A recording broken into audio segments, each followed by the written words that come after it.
Hello et bienvenue dans cette nouvelle vidéo au cours de laquelle nous allons travailler sur les routes suite aux premières manipulations que nous avons déjà fait. Nous avons déjà travaillé sur les polygones, les points, donc nous allons finir avec les routes avant de passer à une prochaine étape. Donc pour ce faire, nous allons enregistrer OSM route.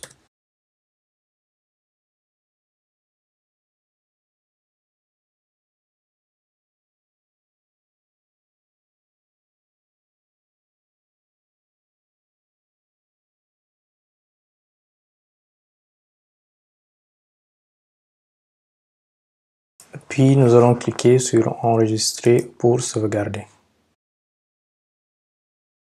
Nous avons les lignes routes qui viennent d'être créées. D'accord? Donc, pour faire un récapitulatif, voilà ce que nous venons de faire. Nous avons téléchargé les données OSM, OpenStreetMap, puis nous avons sauvegardé les points, les routes et les polygones. D'accord?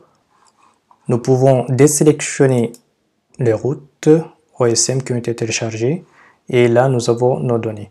Et nous pouvons faire la même chose pour travailler sur la table des attributs sur les routes pour faire un filtrage des traits ou des lignes qui sortent de notre zone d'étude, qui ne concernent pas du tout sur ce que nous voulons faire. Mais pour ne pas perdre du temps, nous n'allons pas faire pour les routes. Donc vous savez déjà comment le faire avec les points et les polygones. Vous pouvez appliquer la même méthode avec les lignes qui sont représentées par les routes. Aujourd'hui, nous allons faire une nouvelle manipulation. Elle consiste à effectuer des requêtes au sein de QGIS. Qu'est-ce que cela veut dire? Ce qui veut dire que nous allons sélectionner une couche en particulier, par exemple la couche polygone, dans laquelle nous avions vu dans la table des attributs que nous avons plusieurs types de champs. Et à l'intérieur de ces champs, nous avons différents types de bâtiments qui sont classés selon leur typologie, parmi lesquels nous avons des commerces, des églises ou n'importe quoi. Donc c'est tout un type de bâtiment que nous avons à l'intérieur des polygones. Il n'y a pas de distinction entre les différents types de polygones qui sont représentés ici de manière visuelle. Pour ce faire, nous allons voir déjà la table des attributs, ouvrir la table des attributs. Nous allons vers Building, sur le champ Building, qui représente les différents types de bâtiments, qui est là. Et dans ces bâtiments-là, nous avons ceux qui sont déjà renseignés, qui sont soit des appartements, d'accord? Nous avons des bâtiments qui sont représentés sous forme de polygones.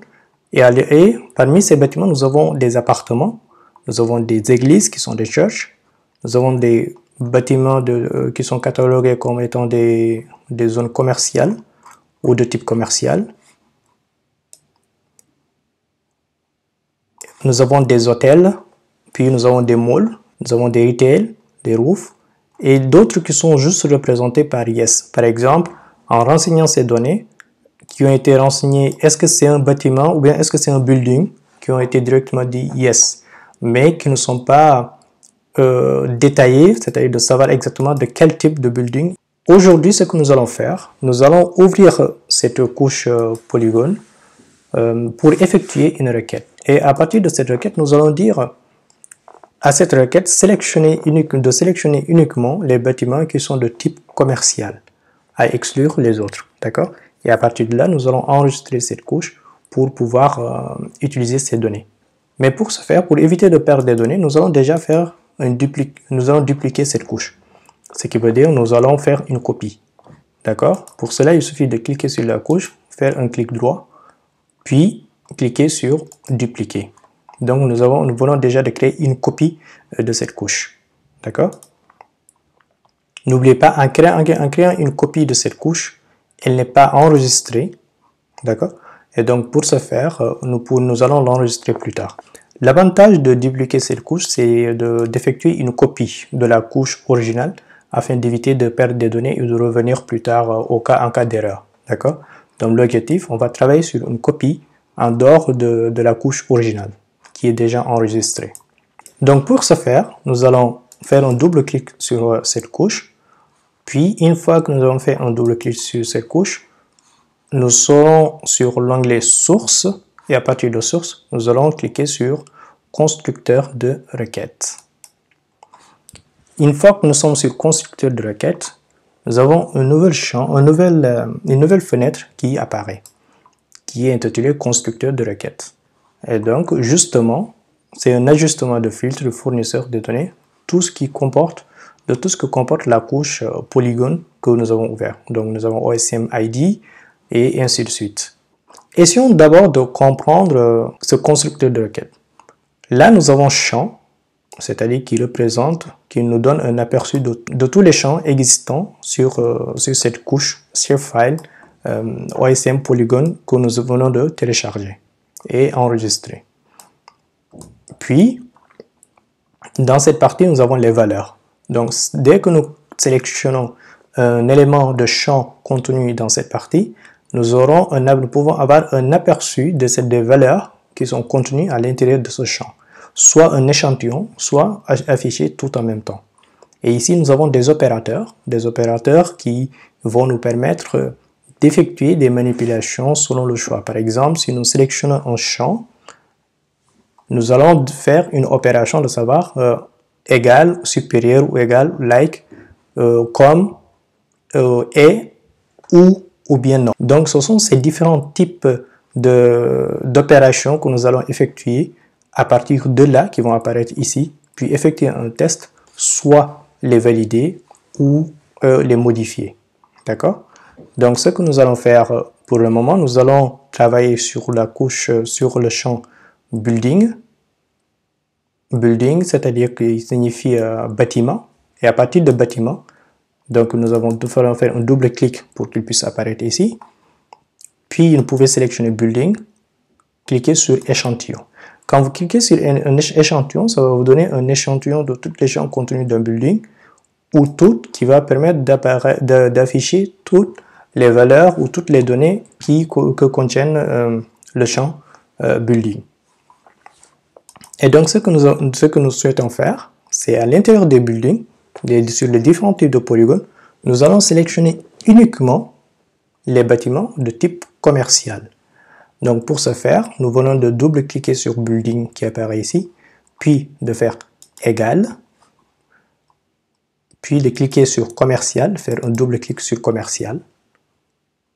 Et à partir de là, voilà ce que nous venons de demander au constructeur de requête d'effectuer. Nous venons de lui dire d'aller dans le Building et à l'intérieur, dans tous les buildings, de ne sélectionner uniquement que les bâtiments qui sont de type commercial. Puis à partir de là, nous allons faire un test. Et là, il vient de dire There were close returned 191 rows. Ce qui veut dire que parmi tous les bâtiments, nous avons 191 lignes qui sont identifiées comme étant de type commercial. Et à partir de là, vous pouvez faire OK. Puis vous pouvez cliquer sur OK pour valider. Et cliquer sur Appliquer ou OK pour fermer cette fenêtre. Et donc, dans notre couche polygone, nous venons d'effectuer cette requête. Et à partir de là, nous pouvons aller dans la table des attributs pour vérifier cette information. Effectivement, nous venons d'avoir uniquement les buildings de type commercial qui sont sélectionnés dans cette nouvelle couche avec le constructeur de requête. D'accord? À partir de là, nous pouvons fermer cette fenêtre, puis, si vous le souhaitez, vous pouvez enregistrer cette couche pour pouvoir la retrouver plus tard. Et pour ce faire, vous devez faire un clic droit sur la souris, exporter, sauvegarder sous, puis de parcourir, et là d'écrire building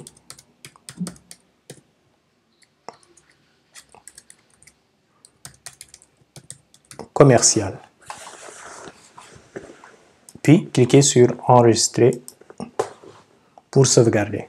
Et là, nous pouvons supprimer la copie que nous avions créée, sur laquelle nous avions travaillé. Vous pouvez faire la même chose pour les points et pour les routes et ainsi de suite. N'hésitez pas à suivre la suite de ces vidéos. C'est un enchaînement de vidéos que nous venons de faire, qui est une suite logique.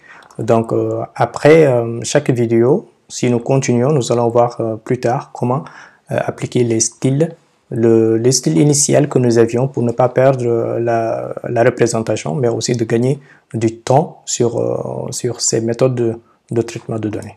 Si vous appréciez cette vidéo, cliquez sur like pour aimer, puis abonnez-vous à la chaîne pour ne rien rater prochainement.